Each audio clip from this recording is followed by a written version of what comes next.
inascoltati, invisibili. Incontriamoci e portiamo Crotone in Calabria.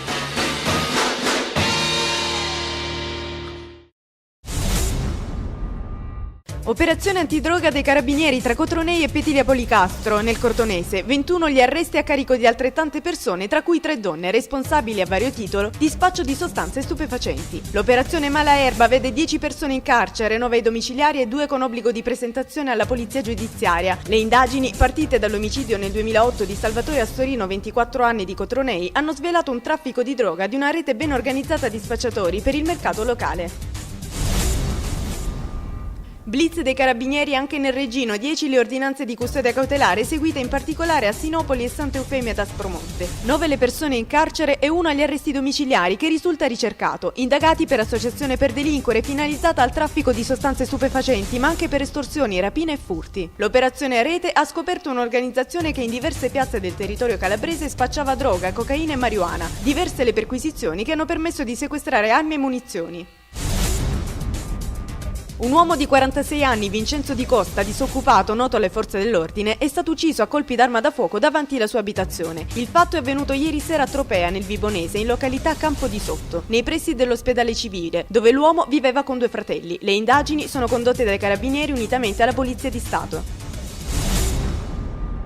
Sono stati sottoscritti ieri a Catanzaro, alla presenza del governatore della regione, gli accordi di programma e le convenzioni per l'attivazione dei progetti integrati di sviluppo urbano. L'Unione Europea ha puntato per la gestione delle politiche di sviluppo sulla centralità delle aree urbane, individuando nelle città i nodi e i poli di eccellenza territoriale. Obiettivo generale: promuovere la competitività, l'innovazione delle città e delle reti urbane attraverso la diffusione di servizi avanzati di qualità, il miglioramento della qualità della vita e il collegamento con le reti materiali e immateriali. Si è svolto ieri sera nella sede di Confindustria a Catanzaro l'incontro dell'Associazione regionale degli industriali. Presente all'appuntamento il candidato del PDL alla regione, Giuseppe Scopelliti, che ha accusato come le grandi emergenze sanitarie, ambientali e lavorative, invece di essere ridotte, si sono amplificate con l'attuale governo, portando indietro la Calabria di 30 anni. L'attuale sindaco di Reggio ha dichiarato che c'è bisogno di sviluppare il territorio attraverso grandi opere, iniziando dalla statale 106, l'autostrada, il ponte sullo stretto e il potenziamento degli aeroporti.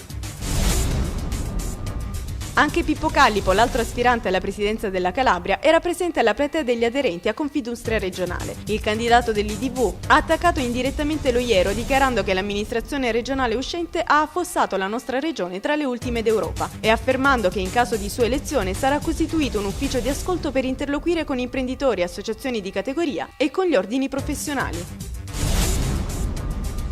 È stata presentata ieri pomeriggio alla Camera di Commercio di Crotone il progetto Emporio e Imprese, che prevede la creazione di un'impresa simulata, di un laboratorio del gusto e successivamente di un emporio per la distribuzione dei prodotti agricoli locali. Partner del progetto l'Arcipelago Scec, il polo scolastico di Cutro e l'Arcidiocesi di Crotone, rappresentata dal vescovo Domenico Graziani.